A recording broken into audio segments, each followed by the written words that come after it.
Hi, this is Otia Bruce, and I am here to give you 5 tips on successful grant writing. Number one is you do your research on your funders.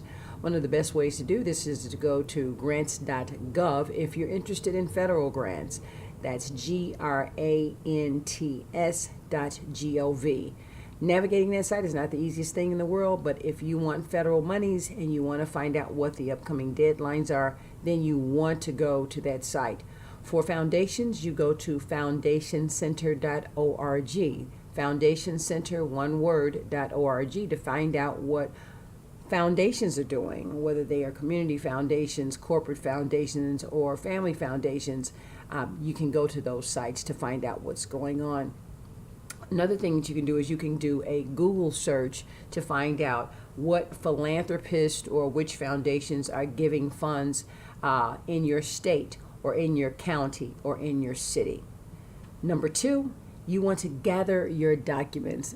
Document gathering is so important, and it has been one of the main reasons that many organizations have missed deadlines is because they did not get their documents together on time. So you want to make sure you start doing this during the process, or either actually before the process is a lot better.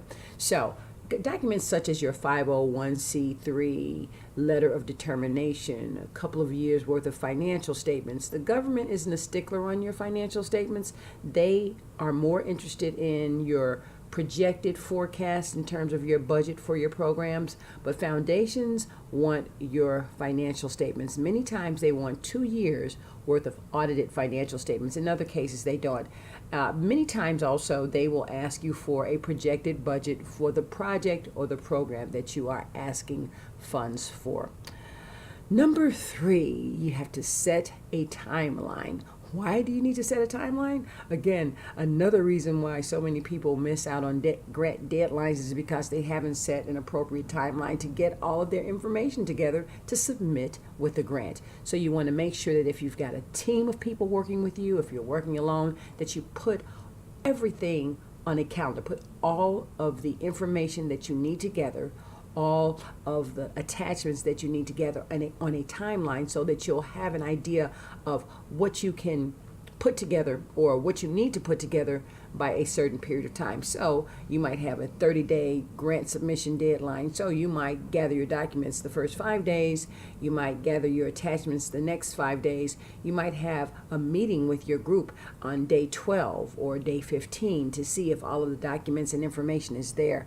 And you also want to give yourself some time to write. Alrighty? So, number 4, you want to get your letters of recommendation. Number 4 is so important. Letters of recommendation from who? Letters of recommendation from your senators, congressmen, mayor's office, governor's office, alderman's office, if any of them have agreed to give you a letter to say that this is a great program, this is a great organization, I know them. Make sure that you get that way ahead of time. Their schedules are busy.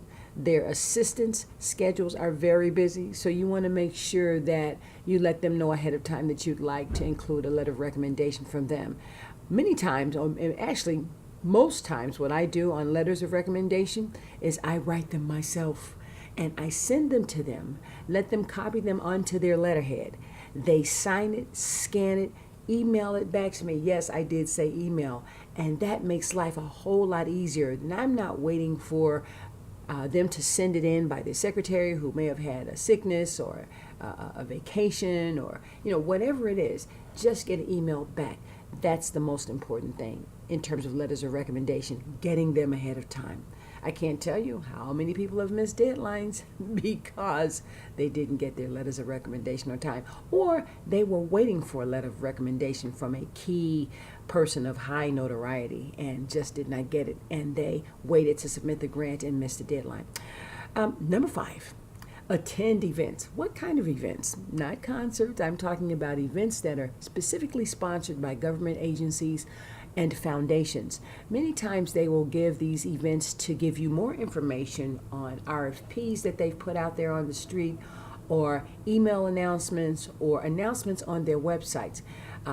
These events can be in the form of workshops, webinars, conference calls. I find that more organizations for efficiency purposes, are doing webinars. They're also conducting conference calls. What's nice about that is it gives you an opportunity to ask your questions that you need to have answered, and also to hear the questions of other people.